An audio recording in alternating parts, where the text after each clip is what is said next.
조국 장관이 전격적으로 사퇴함으로 인해서 관련 내용을 좀 정치적으로 어떻게 또 바라보는지 정치적 해석이 좀 필요한 것 같아서요. 시사평론가 한 분을 급하게 좀 전화로 연결하겠습니다. 유용하 한국외대 초빙 교수가 연결이 돼 있는데요. 연결되어 있습니까? 네, 안녕하십니까. 예, 교수님 안녕하세요. 네, 유용합니다. 네. 예, 지금 이 내용을 교수께서도 전달을 받으셨을 텐데 네. 이 결정 어떻게 보세요? 일단 상당히 전격적인 것 같고요. 네. 본래에 나오는 얘기는 이제 뭐 국회에서 사법개혁안이 통과된 뒤에 그다음에 11월 초쯤 예정돼 있던 거 아니냐, 그러한 이제 짐작이 있었는데 오늘 사퇴한 것을 보면은 조국 장관의 개인적 결단이 전 컸다고 봅니다. 예. 조금 전에 강기정 정무수석의 워딩도 이제 그 TV 화면에서 나오지 않았습니까? 예. 그 워딩을 봤을 때도 청와대의 뭐 종영보다도 확실한 교감보다도 조국 장관의 자진 사퇴적 성격이 강한데요. 사실 오늘 그 발표한 개혁안을 보면은 그 법무부에서 할 수 있는 검찰 개혁안, 그러니까 국회에서의 검경수사권 조정이라든가 공수처를 제외한 법무부에서 할 수 있는 훈련이라든가 규칙, 이런 부분을 할 수 있는 건 제가 보기엔 거의 다 망라되어 있다고 보여집니다. 그렇기 때문에 장관으로 할 수 있는 검찰 개혁안을 냈기 때문에 이제는 좀 자진 사퇴하면서 자기 할 일을 다 한 거라, 여러 가지 또 논란이 많았고 그런 예. 성격이 좀 있었던 것 같습니다. 네, 뭐 사퇴문에서는 생각지도 못한 일이 벌어졌다, 상처받은 젊은이들에게 정말 미안하다라는 등 이런 언급들이 있었는데 어떻게 보면 결정적인 사퇴 이유가 이제 가족 수사 부분에 있다고 보십니까? 네, 그렇죠. 지금 말씀하신 젊은이들이 미안하다는 것은 이제 사실 국민 정서상 배치되는 측면이 있었던 건 사실인 거죠. 조국 장관에게요.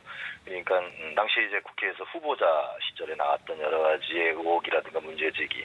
근데 문제보다도 이제 가족에 대한 그 부담이 상당히 저는 컸을 거라고 생각합니다. 이제 가장으로서 특히 부인, 또 딸, 아들까지, 또 동생까지 모두 다 강력한 검찰 수사를 받고 또 압수수색까지 받았고, 결국은 검찰의 최종 목적과 타겟은 조국 장관 아니었겠습니까? 네. 그렇기 때문에 자신에 의해서 가족들이 다 이렇게 희생당하는 측면들, 결과적으로 그런 측면들, 피의자라든가 범법자로 이제 오인받는 이런 측면들 때문에 가족에게 상당히 미안했을 거라고 여겨지고요. 누구나 인간으로서는요. 그리고 장관으로서 있다 그러면은 이번에 뭐 동생에 대한 구속영장 기각도 그랬지만 이 장관으로서 때문에 외압이 있었던 거 아니냐, 또 공정하지 못하다, 이러한 비난을 또 받을 수 있기 때문에 장관직을 내려놓은 것이 아니냐. 이제는 그래서 좀 자연으로서, 시민으로서 법 앞에 공정하게 수사와 조사를 받겠다. 그래서 범법행위가 있으면 뭐 그거는 처벌을 받아야 되는 건 당연한 거 아니겠습니까? 예. 그렇지 않다 그러면 이제 그건 무혐의로 자신을 증명하겠다. 뭐 그런 의지도 좀 표명하는 것 같습니다. 예. 같은 내용이 좀 제가 좀 반복될 수 있겠습니다만 이 시기에 대한 어떤 질문이 앞으로도 계속 있을 것 같아서 다시 한번 여쭤보겠습니다. 이 교감이라는 게 장관 자리를 내려놓는다는 것은 물론 개인의 선택이기도 합니다만 청와대의 일정 부분 교감이 있을 것이다. 그렇다면 그 시기는 언제일까?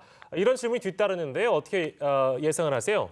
물론 얘기가 있었겠죠. 수차례 있었을 것이고 아마 제가 보기엔 인사청문회 과정에도 있었을 것이고 국회 과정에서도요. 여러 가지가 특히 여론이 안 좋았을 때 있었겠지만은 저는 문재인 대통령이 조국 장관을 법무부 장관으로 임명한다는 사실상 각별한 뜻이 있었다고 보여집니다.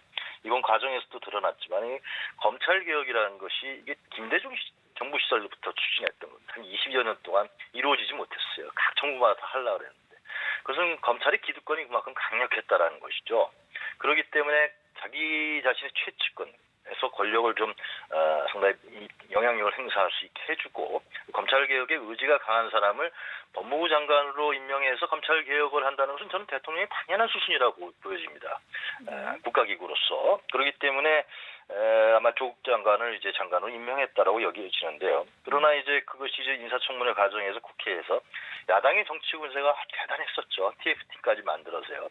사실상 어떻게 보면은 과도한 정치 공세였던 건 맞습니다. 그런 측면도 분명히 있었던 것이죠. 의혹 제기는 또 국회에서 해야겠지만 또 검찰이 예를 들면 좀 상당히 좀 대통령 인사권에게 좀 도전하는 양태까지 보이면서 과잉 수사를 했고 이런 측면이 있었기 때문에 실제로 그 국면에서 조국 장관을 사퇴시키면은 문재인 정부에 대한 정권적 성격의 개혁적 정권에 대한 어떤 좌절 이런 부분들로 결과할 수밖에 없습니다. 그건 정치적으로 봤을 때 특히 한일 경제 문제라든가 대북 문제 이런 부분들이 다 이제 없어져 버릴 가능성도 있었기 때문에 아마 조국 장관과 여러 가지 얘기를 했겠죠. 청와대에서 일단은 이 부분을 좀 버티고 이겨 나가야 된다 이런 판단들을 하지 않았을까라는 생각이 들고요. 그러나 이제 촛불 집회들이 아주 거세게 일어나고 물론 이제 보수 측의 촛불 집회도 있었습니다만 개혁 진영의 촛불 집회를 통해서 검찰 개혁에 대한 어떤 명분과 추동력들이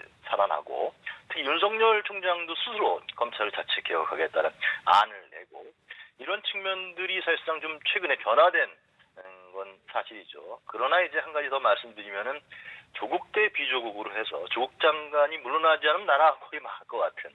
그러면 사실상 문재인 정부의 국정 운영이 상당히 필요할 가능성마저 보였기 때문에 또 국론도 분열되는 측면도 있었고요. 그래서 아마 조국 장관이 자기 개인적인 가정 문제도 있었을 것이고 이러한 전체적인 어떤 국정 운영의 심각성이라든가 검찰 개혁의 어떤 성과라든가 이런 부분들을 고려해서 아마 스스로 강하게 주말에 결심을 하지 않았을까 저는 그렇게 생각합니다. 네, 그렇다면 이번 사태와 관련해서 이제 청와대와 민주당이 앞으로 어떻게 이 상황을 좀 수습할 것 같은지 전망을 해주시죠. 이제 가장 중요한 것은 이게 법무부 장관이 할 수 있는 어떤 시빌리안 컨트롤이죠. 검찰의 사정 권력을 할 수 있는 그 범위라는 것은 훈령이라든가 뭐 규칙이라든가 오늘 이제 나왔지만은 개정이라 대통령령이라든가 이 정도 수준에서 할 수밖에 없는 겁니다. 물론 그것도 굉장히 크죠. 상당히 중요한데 가장 중요한 것은 이제 결국은 그동안 한 20여 년 동안 묵혀왔었던 국회에서 이 검경수사권 조정이라든가 공수처라든가 검찰의 권도 지금 한 10일 정도 남은 걸로 알고 있는데요. 국감을 아주 조국 국감으로 규정을 했었습니다. 그리고 지난 조국 장관을 임명한 게 8월 달인 게 기억하는데요. 그동안에 하여튼 모든 정치적 현안, 또 국회의 문제를 조국이라는 인물로 완전히 그냥 정치적으로 활용했던 게 사실입니다. 정치적 활용으로. 그러나 조국 장관이 사퇴를 했기 때문에 뭐 야당의 또 이건 요구도 어떻게 보면은 정부에서 정권 차원에서 수용한 거라고 볼 수 있습니다. 결과적으로. 그래서 이제는 조국 장관에 대한 문제는 앞으로 남은 국감에서도 조국 장관의 문제는 이 정도 선에서 제가 봤을 때는 정리를 하고요. 진짜 야당으로서 해야 될 가장 중요한 일들이 많지 않습니까? 야당은 뭡니까? 초기 경보기 역할을 해야 되는 겁니다. 정권과 여당에 대해서. 그 역할을 통해서 정권에 대한 문제점을 비판하고 견제하는 역할로 국정 현안이 너무 많아요, 실주. 며칠 전에 지난주에 일본 수출 규제 100일이 지났습니다. 지난 11일 날. 그럼 과연 한국 정부가 일본 수출 규제 100일에 대해서 정당한 대응을 했는지, 확실하게 대처를 했는지, 이 문제도 지금 국회에서 전혀 논의되고 있지 않습니다.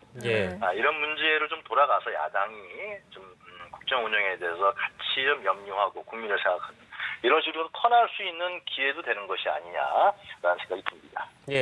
마지막으로 교수님, 지난 2달을 보면 사실 조국 블랙홀이라고 해도 과언이 아닐 정도로 전국이 어떻게 보면 조국 장관 이슈로 많이 쏠려 있었던 상황인데 사실 지난 주말 사이에 탈출 전략이라든지 10월 탈출, 11월 탈출 이런 설도 많이 나왔습니다. 네, 그렇죠. 근데 앞으로의 이제 향후 정치권은 포스트 조국 장관 그 이후의 상황을 전망을 해보신다면 어떻게 될까요? 어떻게 전망하실 수 있겠어요? 일단 아무래도 조국 장관이 사퇴했기 때문에 검찰 수사도 나름대로 자신 있게 균형을 찾아가면서 갈 거라고 이어지고요. 그건 검찰 수사대로 이어지면 되는 겁니다. 그거는 그건 국가기관에서 하는 거니까요. 그리고 국회도 이제 나름대로 좀 이제 정기국회니까 내년 예산안도 심의해야 되고 결산안도 봐야 되고요. 각종의 그 관련된 입법 문제 굉장히 많습니다. 실제로 지금 특히 일본과 관련된 부분들도 있을 것이고요. 이런 부분에 대해서 좀 정상화 시켜야 된다고 생각이 들고요.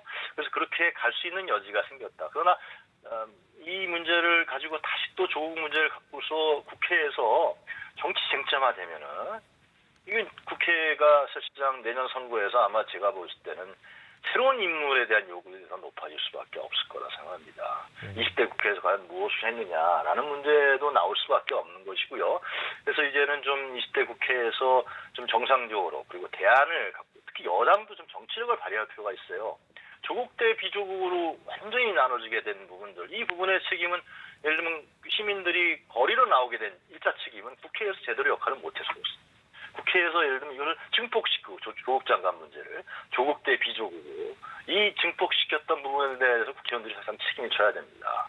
그래서 이제는 이 거리에 나왔던 국민들의 목소리를 정치의 영역으로 가져가서 그 안에서 소화시키고 또 대안을 만들어내고 이러한 어떤 지혜가 필요한 것이 아니냐. 이제 선거도 얼마 안 남았습니다. 그렇기 때문에 국회의원들이 이런 부분에 대한 대안을 제시하는 좀 건강한 국회의원으로 좀 국회로 거듭났으면 좋겠습니다.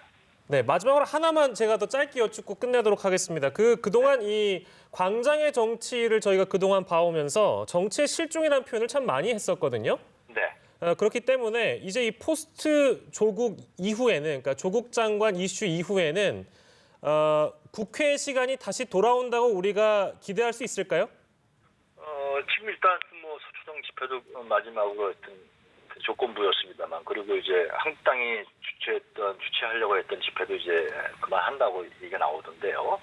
결국 이 영역은 국회로 돌아갈 수밖에 없고요. 그리고 여당과 이건 청와대도 마찬가지로 포함되어 있습니다. 이 문제를 향후에 어떻게 풀 것이냐라는 건데요.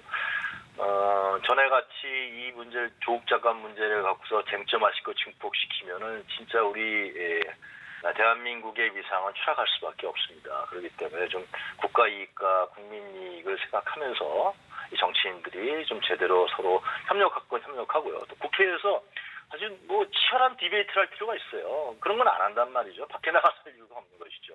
이걸 통해서 만들어낼 수 있는데요. 아마 제가 보기엔 선거가 한 6개월 남았으니까요. 아마 국회나 정당들도 나름대로 국민들에게 대안을 제시하고 특히 중도층들에 대해서 나름대로 유인 작전을 펴야 되기 때문에 그러한 어떤 건강한 흐름이 나올 수 있는 가능성도 상당히 있다. 이렇게 판단됩니다. 예, 알겠습니다. 오늘 말씀 감사합니다.